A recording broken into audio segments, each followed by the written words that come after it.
ನಮಸ್ಕಾರ ಸ್ನೇಹಿತರೆ, ನಮ್ಮ ನಂಬಿಕೆಗೆ ಸ್ವಾಗತ ಸುಸ್ವಾಗತ. ಸ್ನೇಹಿತರೆ, ಒಂದು ದಿನ ಒಂದು ವ್ರತ, ಒಂದು ದೇವಿಯ ಕೃಪೆ ಬದುಕನ್ನೇ ಬದಲಾಯಿಸಬಹುದಾ? ಹೀಗೊಂದು ಪ್ರಶ್ನೆ ಸಾಮಾನ್ಯವಾಗಿ ಮೂಡುತ್ತೆ. ಪ್ರತಿ ವರ್ಷ ಲಕ್ಷಾಂತರ ಮಹಿಳೆಯರು ಅತ್ಯಂತ ಭಕ್ತಿ, ಶ್ರದ್ಧೆ ಮತ್ತು ನಂಬಿಕೆಯಿಂದ ಆಚರಿಸುವ ವರಮಹಾಲಕ್ಷ್ಮಿ ವ್ರತ ಕೇವಲ ಒಂದು ಹಬ್ಬವಲ್ಲ. ಅದು ಕುಟುಂಬದ ಐಶ್ವರ್ಯ, ಆರೋಗ್ಯ, ಸೌಭಾಗ್ಯ ಮತ್ತು ಸಂತೋಷಕ್ಕಾಗಿ ಮಾಡುವ ದೈವಿಕ ಸಂಕಲ್ಪ. ಆದರೆ ಈ ವ್ರತವನ್ನ ಯಾಕೆ ಆಚರಿಸ್ತಾರೆ? ಇದರ ಹಿಂದಿರುವ ಪುರಾಣದ ಕಥೆಯಾದ್ರೂ ಏನು? ಪೂಜೆಯನ್ನು ಯಾವ ಸಮಯದಲ್ಲಿ ಮಾಡಬೇಕು? ಯಾವ ನಿಯಮಗಳನ್ನ ಪಾಲಿಸಬೇಕು? ಎಲ್ಲರೂ ಈ ವ್ರತವನ್ನ ಮಾಡಬಹುದಾ? ತಪ್ಪಾಗಿ ಮಾಡಿದರೆ ಏನಾದರೂ ಅನಾನುಕೂಲ ಉಂಟಾಗುತ್ತಾ? ಶಾಸ್ತ್ರ ಈ ಬಗ್ಗೆ ಏನು ಹೇಳುತ್ತೆ? ಜನರ ನಂಬಿಕೆಗಳು ಯಾವುವು ಅನ್ನೋದನ್ನ ಈ ಸಂಚಿಕೆಯಲ್ಲಿ ಹೇಳ್ತಾ ಹೋಗ್ತೀನಿ.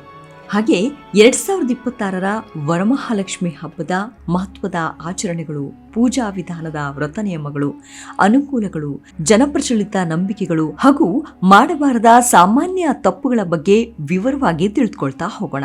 ಅದಕ್ಕೂ ಮುನ್ನ ನಮ್ಮ ನಂಬಿಕೆಗೆ ನಿಮ್ಮ ಬೆಂಬಲವಿರಲಿ. ಎಲ್ಲಾ ವಿಧದ ತ್ವಚೆಯ ಸಮಸ್ಯೆಗಳಿಗೆ ಧೀಮಹಿ ಪ್ರಾಡಕ್ಟ್ ರಾಮಬಾಣದಂತೆ ಕೆಲಸ ಮಾಡುತ್ತೆ.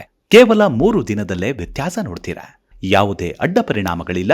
ಕೆಮಿಕಲ್ ರಹಿತವಾದ 16 ನೈಸರ್ಗಿಕ ಪದಾರ್ಥಗಳ ಮಿಶ್ರಣದಿಂದ ತಯಾರಾದ 100% ಆರ್ಗ್ಯಾನಿಕ್ ಧೀಮಹಿ ಪ್ರಾಡಕ್ಟ್. ಹೆಚ್ಚಿನ ಮಾಹಿತಿಗಾಗಿ ಕೆಳಕಂಡ ದೂರವಾಣಿಗೆ ಸಂಪರ್ಕಿಸಿ.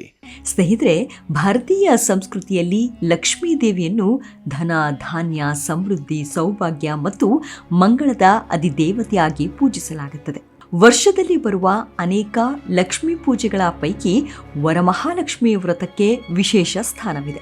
ದಕ್ಷಿಣ ಭಾರತದಲ್ಲಿ, ವಿಶೇಷವಾಗಿ ಕರ್ನಾಟಕ, ಆಂಧ್ರ ಪ್ರದೇಶ, ತೆಲಂಗಾಣ ಮತ್ತು ತಮಿಳುನಾಡಿನಲ್ಲಿ ಈ ಹಬ್ಬವನ್ನು ಅತ್ಯಂತ ಭಕ್ತಿಯಿಂದ ಆಚರಿಸಲಾಗುತ್ತದೆ. 2026ರಲ್ಲಿ ವರಮಹಾಲಕ್ಷ್ಮಿ ವ್ರತವು ಆಗಸ್ಟ್ 28 ಶುಕ್ರವಾರದಂದು ಆಚರಿಸಲಾಗುತ್ತದೆ.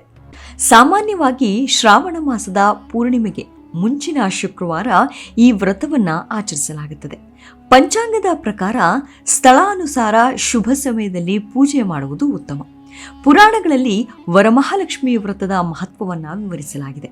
ಅದರ ಅನುಸಾರ ಮಗಧ ದೇಶದಲ್ಲಿ ಚಾರುಮತಿ ಎಂಬ ಸದ್ಗುಣ ಸಂಪನ್ನ ಮಹಿಳೆ ವಾಸಿಸ್ತಾ ಇದ್ಲು. ಒಂದು ರಾತ್ರಿ ಲಕ್ಷ್ಮೀ ದೇವಿಯು ಆಕೆಯ ಕನಸಿನಲ್ಲಿ ಕಾಣಿಸಿಕೊಂಡು ಶ್ರಾವಣ ಮಾಸದ ಶುಕ್ರವಾರ ತನ್ನನ್ನ ಭಕ್ತಿಯಿಂದ ಪೂಜಿಸಿದರೆ ಕುಟುಂಬಕ್ಕೆ ಎಲ್ಲಾ ರೀತಿಯ ಶುಭ ಫಲಗಳು ದೊರೆಯುತ್ತವೆ ಎಂದು ತಿಳಿಸಿದಳು. ಅದರಂತೆಯೇ ಮರುದಿನ ಚಾರುಮತಿ ತನ್ನ ಕುಟುಂಬದವರೊಂದಿಗೆ ಹಾಗೂ ಊರಿನ ಮಹಿಳೆಯರೊಂದಿಗೆ ವ್ರತವನ್ನ ಆಚರಿಸಿದಳು. ಅನಂತರ ಅವರ ಜೀವನದಲ್ಲಿ ಐಶ್ವರ್ಯ, ಸಂತೋಷ, ಸಮೃದ್ಧಿ ನೆಲೆಸಿತು ಎಂದು ಪುರಾಣಗಳಲ್ಲಿ ಉಲ್ಲೇಖವಾಗಿದೆ. ಈ ಕಾರಣದಿಂದ ಈ ವ್ರತಕ್ಕೆ ವರಗಳನ್ನ ನೀಡುವ ಮಹಾಲಕ್ಷ್ಮಿ ಎಂಬ ಅರ್ಥದಲ್ಲಿ ವರಮಹಾಲಕ್ಷ್ಮಿ ಎಂಬ ಹೆಸರು ಬಂದಿದೆ. ಹಿಂದೂ ಸಂಪ್ರದಾಯದಲ್ಲಿ ಮಹಾಲಕ್ಷ್ಮಿಯ 8 ರೂಪಗಳನ್ನ ಅಷ್ಟಲಕ್ಷ್ಮಿಯರು ಎಂದು ಕರೆಯುತ್ತಾರೆ. ಅವರೇ ಆದಿಲಕ್ಷ್ಮಿ, ಧನಲಕ್ಷ್ಮಿ, ಧಾನ್ಯಲಕ್ಷ್ಮಿ, ಗಜಲಕ್ಷ್ಮಿ, ಸಂತಾನಲಕ್ಷ್ಮಿ, ಧೈರ್ಯಲಕ್ಷ್ಮಿ, ವಿಜಯಲಕ್ಷ್ಮಿ, ವಿದ್ಯಾಲಕ್ಷ್ಮಿ. ಈ 8 ರೂಪಗಳ ಆಶೀರ್ವಾದದಿಂದ ಜೀವನದಲ್ಲಿ ವಿವಿಧ ರೀತಿಯ ಸಮೃದ್ಧಿ ದೊರೆಯುತ್ತದೆ ಎಂಬ ನಂಬಿಕೆ ಇದೆ. ವರಮಹಾಲಕ್ಷ್ಮಿ ಹಬ್ಬದ ಸಿದ್ಧತೆ 1 ಅಥವಾ 2 ದಿನಗಳ ಮೊದಲೇ ಆರಂಭವಾಗುತ್ತೆ. ಮನೆ ಸಂಪೂರ್ಣ ಸ್ವಚ್ಛಗೊಳಿಸಲಾಗುತ್ತೆ. ಬಾಗಿಲಿಗೆ ಮಾವಿನ ತೋರಣ ಕಟ್ಟಲಾಗುತ್ತೆ. ರಂಗೋಲಿ ಹಾಕಲಾಗುತ್ತೆ. ಪೂಜೆಗೆ ಬೇಕಾದ ಸಾಮಗ್ರಿಗಳನ್ನು ಸಿದ್ಧಪಡಿಸಲಾಗುತ್ತದೆ. ಸಾಮಾನ್ಯವಾಗಿ ಬಳಸುವ ಪೂಜಾ ಸಾಮಗ್ರಿಗಳೆಂದರೆ ಕಲಶ, ತೆಂಗಿನಕಾಯಿ, ಮಾವಿನ ಎಲೆಗಳು, ಅರಿಶಿನ, ಕುಂಕುಮ, ಅಕ್ಷತೆ, ಹೂಗಳು, ಹಣ್ಣುಗಳು, ಪಂಚಾಮೃತ, ನೈವೇದ್ಯ, ಹೊಸ ಸೀರೆ ಅಥವಾ ವಸ್ತ್ರ. ಲಕ್ಷ್ಮಿ ಮುಖವಾಡ ಇದ್ದರೆ ಒಳ್ಳೆಯದು. ನಂತರ ದೀಪ, ಕರ್ಪೂರ, ತಾಂಬೂಲವನ್ನ ಬಳಸಲಾಗುತ್ತದೆ. ಈ ವ್ರತದಲ್ಲಿ ಕಳಶಕ್ಕೆ ಅತ್ಯಂತ ಮಹತ್ವವಿದೆ. ಕಳಶದಲ್ಲಿ ಅಕ್ಕಿಯನ್ನ ತುಂಬಿದ ಪಾತ್ರೆಯ ಮೇಲೆ ನೀರಿನಿಂದ ತುಂಬಿದ ಕಳಶವನ್ನ ಇಡಲಾಗುತ್ತದೆ. ಅದರಲ್ಲಿ ಮಾವಿನ ಎಲೆಗಳನ್ನ ಇಟ್ಟು ಮೇಲ್ಭಾಗದಲ್ಲಿ ತೆಂಗಿನಕಾಯನ್ನ ಇರಿಸಲಾಗುತ್ತದೆ. ಕೆಲವರು ಲಕ್ಷ್ಮೀ ದೇವಿಯ ಮುಖವಾಡವನ್ನ ಅಲಂಕರಿಸಿ ದೇವಿಯ ರೂಪದಲ್ಲಿ ಪ್ರತಿಷ್ಠಾಪಿಸುತ್ತಾರೆ. ಕಲಶವು ಸಮೃದ್ಧಿ, ಜೀವಶಕ್ತಿ ಹಾಗೂ ದೇವಿಯ ಸಾನ್ನಿಧ್ಯದ ಸಂಕೇತವಾಗಿದೆ. ಪೂಜೆಯನ್ನು ಶುಭ ಸಮಯದಲ್ಲಿ ಆರಂಭಿಸಲಾಗುತ್ತದೆ. ಮೊದಲು ಗಣಪತಿ ಪೂಜೆ ಮಾಡಬೇಕು. ನಂತರ ಸಂಕಲ್ಪ ಮಾಡಬೇಕು. ಬಳಿಕ ಕಲಶ ಪೂಜೆ, ಲಕ್ಷ್ಮಿ ಆವಾಹನೆ, ಅಷ್ಟೋತ್ತರ ಶತನಾಮಾವಳಿ, ಲಕ್ಷ್ಮೀ ಸ್ತೋತ್ರ, ಶ್ರೀ ಸೂಕ್ತ, ಕನಕಧಾರಾ ಸ್ತೋತ್ರ ಅಥವಾ ಲಕ್ಷ್ಮಿ ಅಷ್ಟಕವನ್ನ ಪಠಿಸಬಹುದು. ನಂತರ ಹೂಗಳಿಂದ ಅರ್ಚನೆ ಮಾಡಿ ನೈವೇದ್ಯ ಸಮರ್ಪಿಸಲಾಗುತ್ತದೆ. ಸಂಜೆ ಆರತಿ ಮಾಡಿ ಕುಟುಂಬದ ಎಲ್ಲರೂ ದೇವಿಯ ಆಶೀರ್ವಾದ ಪಡೆಯುತ್ತಾರೆ.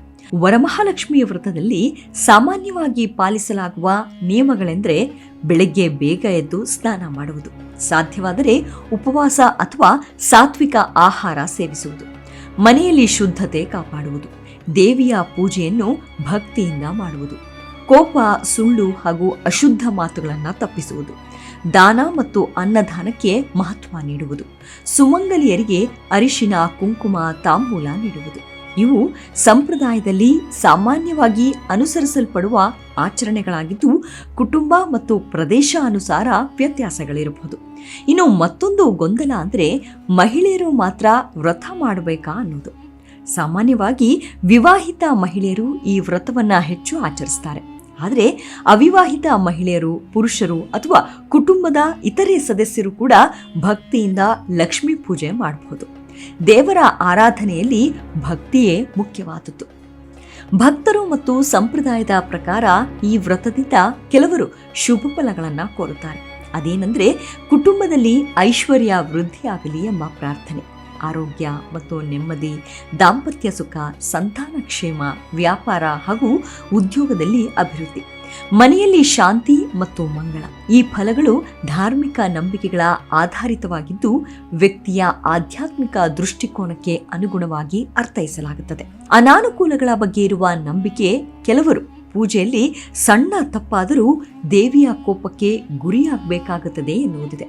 ಆದರೆ ಶಾಸ್ತ್ರಗಳಲ್ಲಿ ದೇವಿಯು ಭಕ್ತಿಯನ್ನ ಮುಖ್ಯವಾಗಿ ಪರಿಗಣಿಸುತ್ತಾಳೆ ಎಂದು ಉಲ್ಲೇಖಿಸಲಾಗಿದೆ. ಉದ್ದೇಶಪೂರ್ವಕ ನಿರ್ಲಕ್ಷ್ಯವನ್ನ ತಪ್ಪಿಸುವುದು ಒಳಿತು, ಆದರೆ ತಿಳಿಯದೆ ನಡೆದ ಸಣ್ಣ ತಪ್ಪುಗಳಿಗಾಗಿ ಭಯಪಡುವ ಅಗತ್ಯ ಇಲ್ಲ ಎಂದು ಅನೇಕ ಆಧ್ಯಾತ್ಮಿಕ ವಿದ್ವಾಂಸರು ವಿವರಿಸುತ್ತಾರೆ. ಹೀಗಾಗಿ ಭಯದಿಂದಲ್ಲ, ಭಕ್ತಿಯಿಂದ ವ್ರತವನ್ನ ಆಚರಿಸುವುದು ತುಂಬಾನೇ ಮುಖ್ಯ. ಪೂಜೆಯನ್ನ ಆತುರದಲ್ಲಿ ಮುಗಿಸುವುದು, ಶುದ್ಧತೆಯನ್ನ ನಿರ್ಲಕ್ಷಿಸುವುದು, ಕೇವಲ ಅಲಂಕಾರಕ್ಕೆ ಹೆಚ್ಚು ಮಹತ್ವ ನೀಡಿ ಪ್ರಾರ್ಥನೆಯನ್ನ ಕಡೆಗಣಿಸುವುದು, ಪಂಚಾಂಗದ ಸಮಯವನ್ನು ಸಂಪೂರ್ಣ ನಿರ್ಲಕ್ಷಿಸುವುದು, ಪೂಜೆಯ ಅರ್ಥ ತಿಳಿಯದೆ ಕೇವಲ ಆಚರಣೆಯಾಗಿ ಮಾಡುವುದು ಅನಾನುಕೂಲಕ್ಕೆ ಕಾರಣವಾಗಬಹುದು. ವರಮಹಾಲಕ್ಷ್ಮಿ ಹಬ್ಬವು ಕೇವಲ ಪೂಜೆ ಮಾತ್ರ ಅಲ್ಲ, ಇದು ಕುಟುಂಬದ ಎಲ್ಲಾ ಸದಸ್ಯರನ್ನ ಒಟ್ಟುಗೂಡಿಸುವ ಹಬ್ಬವಾಗಿದೆ. ಮಹಿಳೆಯರು ಹೊಸ ಸೀರೆ ಧರಿಸುತ್ತಾರೆ, ಮಕ್ಕಳು ಪೂಜೆಯಲ್ಲಿ ಭಾಗವಹಿಸುತ್ತಾರೆ, ಬಂಧು ಬಳಗ ಭೇಟಿ ಮಾಡ್ತಾರೆ, ಪ್ರಸಾದ ಹಂಚಿಕೊಳ್ಳಲಾಗುತ್ತದೆ, ಮನೆ ತುಂಬ ಮಂಗಳಮಯ ವಾತಾವರಣ ನಿರ್ಮಾಣವಾಗುತ್ತದೆ. ಹೀಗೆ ಅವರವರ ಸಾಮರ್ಥ್ಯಕ್ಕೆ ತಕ್ಕಂತೆ ಪೂಜೆ ಮಾಡ್ತಾರೆ, ದೇವಿಯ ಕೃಪೆಗೆ ಪಾತ್ರರಾಗ್ತಾರೆ.